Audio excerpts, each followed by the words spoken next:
Em 1824, o Brasil, recém-independente de Portugal, recebia sua primeira Constituição. Constituição de 1824, o Império e o pensamento liberal monárquico. A Constituição de 1824, promulgada por Dom Pedro I, foi o primeiro marco constitucional do Brasil, resultante do processo de independência do país. Essa Constituição refletiu as tensões políticas e sociais do momento, ao mesmo tempo em que buscou dar forma ao novo Estado brasileiro. Embora fosse influenciada por ideias liberais europeias, sua implementação no Brasil foi marcada por elementos autoritários e pela centralização do poder, o que a distanciava dos princípios liberais tradicionais. Era um momento crucial, cheio de expectativas, um virar de página na história. Contexto histórico. O Brasil se tornava uma nação independente em 1822, com a proclamação da independência, e após isso, o Império de Dom Pedro I foi consolidado. O país recém-independente se viu diante da necessidade de criar uma estrutura política que garantisse a sua unidade e estabilidade. Nesse contexto, a Constituição de 1824 visava organizar o novo império, mas o modelo adotado era peculiar. Ao invés de um governo plenamente liberal, o Brasil adotava uma monarquia constitucional. Esse sistema misto combinava elementos de um Estado absolutista com a implementação de princípios liberais. A jovem nação buscava definir seu caminho, mas a Carta Magna, ao invés de unir, acabou aprofundando as diferenças. Características da Constituição de 1824. A Constituição estabeleceu uma monarquia constitucional em que o imperador tinha amplos poderes. Dom Pedro I, de fato, controlava grande parte do processo político, sendo-lhe atribuídos poderes extraordinários, como o direito de dissolver a Câmara dos Deputados e nomear os senadores. Assim, o modelo imperial brasileiro estava longe de ser uma monarquia constitucional limitada, como se via em outros países europeus, como a Inglaterra. A Constituição brasileira conferia ao imperador um poder central e absoluto, algo mais próximo de um modelo absolutista, com a figura do monarca mantendo uma influência decisiva sobre os rumos políticos do país. Nascia ali, sob a sombra da exclusão, um sistema político moldado para servir a uma minoria privilegiada. Além disso, a Constituição de 1824 introduziu o voto censitário, que limitava o direito ao voto apenas aos homens que atendiam a certos requisitos econômicos. Isso excluía a maior parte da população, como os escravizados, mulheres, indígenas e analfabetos. O voto era restrito a uma elite, majoritariamente composta por grandes proprietários de terras, que tinham interesse em manter a estrutura de privilégios e a escravidão no Brasil. Dessa forma, a Constituição não só refletia a exclusão social, mas também consolidava a hierarquia social existente, onde uma minoria detinha todos os direitos políticos e a maioria, formada por escravizados e indígenas, permanecia à margem da vida política e social. O contexto da época era de grandes transformações, mas também de incertezas. Um verdadeiro tudo ou nada. A escravidão e a exclusão social. A manutenção da escravidão como prática institucionalizada foi um dos maiores legados da Constituição de 1824. Embora outras nações estivessem começando a abolir a escravidão, o Brasil seguiu com esse sistema até a Lei Áurea, em 1888. Na época da promulgação da Constituição, a sociedade brasileira era profundamente marcada pela divisão entre os senhores de escravos e os escravizados. A Constituição de 1824, ao não considerar os direitos dos escravizados, reforçava a exclusão de uma grande parte da população, impedindo a democratização do país. A elite agrária, dona do poder econômico, tremia na base com a possibilidade de perder seu status. Pensamento político. A primeira Constituição do Brasil revela um pensamento político elitista, autoritário e conservador. Apesar de adotar alguns princípios do liberalismo europeu, como a separação dos poderes, o regime monárquico e centralizado não permitia a real participação da população nas decisões políticas. O poder estava concentrado nas mãos da monarquia e das elites agrárias, que tinham um grande interesse em manter a escravidão e o sistema de privilégios, o que representava a exclusão da maior parte da população brasileira da vida política. A elite escravocrata foi quem se beneficiou diretamente da Constituição de 1824, pois ela assegurava a manutenção de suas propriedades e do poder nas mãos dos grandes proprietários de terra.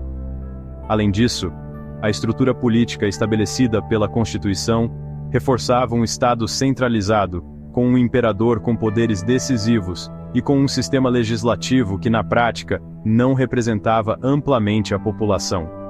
A Câmara dos Deputados e o Senado eram dominados por aqueles que possuíam riqueza e terras, e o voto censitário mantinha o controle político em mãos de poucos.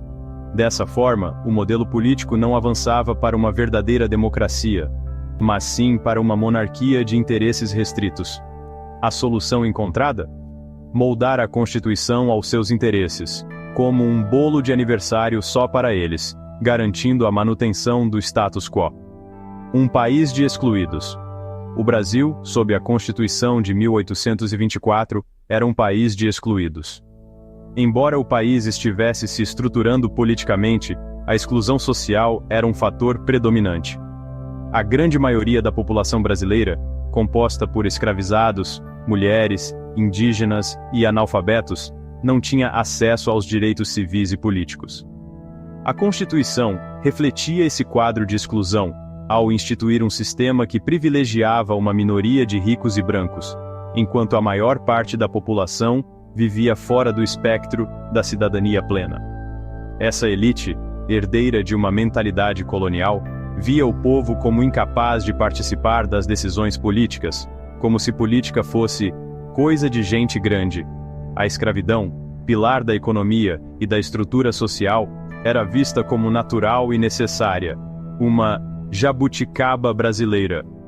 A Constituição de 1824, ao invés de promover a igualdade e a justiça social, consolidou os privilégios de poucos, criando um Brasil de casa grande e senzala.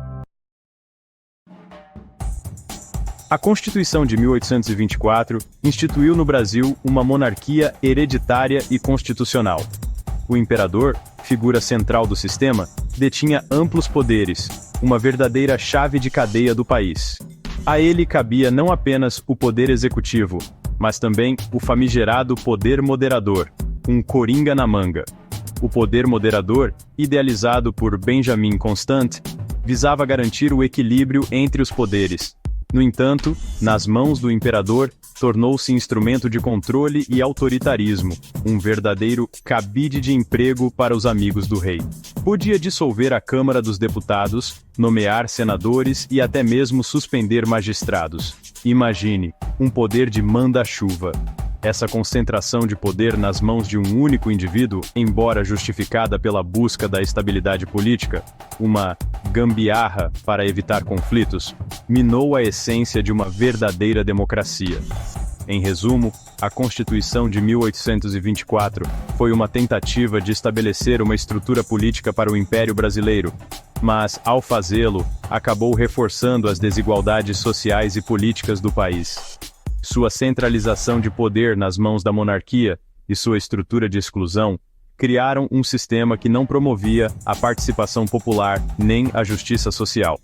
O Brasil, naquele momento, estava longe de alcançar os ideais de igualdade e liberdade que estavam sendo defendidos em outras partes do mundo, tornando-se assim um país onde as elites agrárias continuavam a exercer o poder, enquanto a maioria da população permanecia alheia às decisões políticas. A separação dos poderes, princípio fundamental para evitar abusos e garantir a liberdade, foi gravemente comprometida, ficou parecendo malha larga. Um dos aspectos mais cruéis da Constituição de 1824 foi a instituição do voto censitário. Apenas homens livres, com renda mínima comprovada, podiam exercer o direito de votar. Era como um clube fechado, só para quem tinha dinheiro. Mulheres, negros livres, indígenas e escravizados, a imensa maioria da população, foram excluídos da vida política. Ficaram a ver navios, sem voz e sem vez. Essa exclusão era um reflexo da visão elitista da época. Para a classe dominante, a participação política era um privilégio, não um direito. Era como um carnaval fora de época, só para alguns privilegiados. O povo, considerado ignorante e despreparado, a ralé, como diziam, deveria manter-se afastado das decisões políticas. A Constituição de 1824 silenciou a voz daqueles que mais precisavam ser ouvidos. A ausência de representatividade popular resultou em um sistema político que servia apenas aos interesses da elite, perpetuando a desigualdade e a injustiça social, um verdadeiro faz-me rir. A Constituição de 1824, embora tenha marcado o início da vida política independente do Brasil, deixou um legado ambíguo, uma pedra no sapato. Se por um lado garantiu a unidade nacional em um momento turbulento, um calmante em meio ao caos, por outro, plantou as sementes da desigualdade e da exclusão social que marcariam a história do país, uma ferida aberta.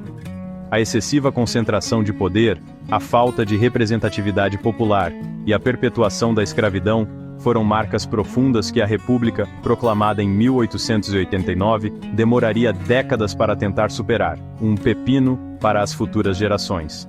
A sombra da exclusão, projetada pela Constituição de 1824, continuaria a pairar sobre o Brasil por muitos anos, como um fantasma do passado.